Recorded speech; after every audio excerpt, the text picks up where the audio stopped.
Mais que s'est-il bien passé dans cette famille de Vendée qui puisse bien expliquer qu'une femme disparaisse totalement des radars, laissant derrière elle ses 5 enfants?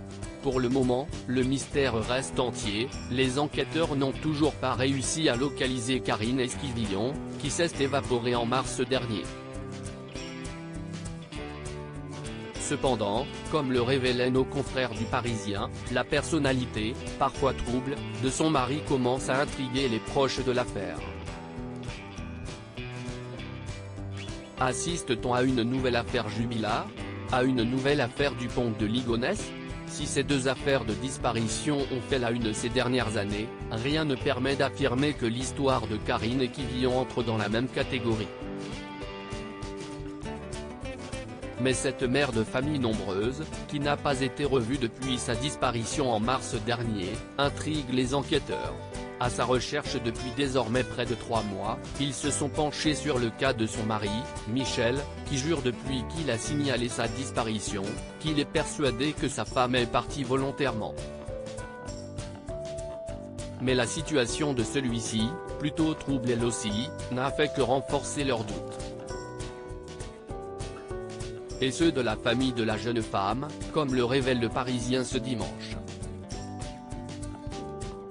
Selon certains proches en effet, Michel Pial exerçait une forme d'emprise sur sa femme Karine, notamment en raison d'une surveillance de son téléphone. Un témoignage qui ne correspond pas vraiment à l'idée de la bonne entente que celui-ci décrit, même s'il a avoué que tous les deux étaient séparés depuis 3-4 ans et continuaient d'habiter ensemble.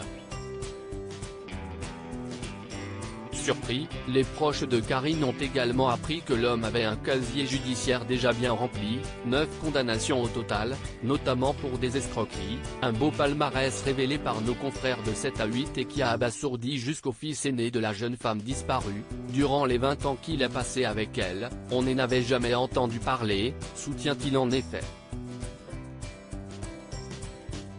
Une personnalité troublante, qui leur aurait également caché plusieurs dizaines de milliers d'euros, qui dormaient selon lui dans un coffre-fort et avec lesquels Karine serait partie. Karine et Michel ne roulaient pas sur l'or, donc cela paraît étonnant de les imaginer avec autant d'argent à la maison, confie un proche. Mais avec Michel, on n'est plus à une surprise près. Soupire un proche, toujours dans le Parisien. Aujourd'hui, la mère de famille n'a toujours pas donné de nouvelles. Si plusieurs photos avaient été envoyées de son téléphone vers celui de ses enfants dans les premiers jours avec des photos de la dune du Pilat, les enquêteurs ont compris depuis que les images avaient été prises sur Internet. Une découverte qui n'aidait pas l'hypothèse d'une disparition volontaire, même si tout est encore très flou.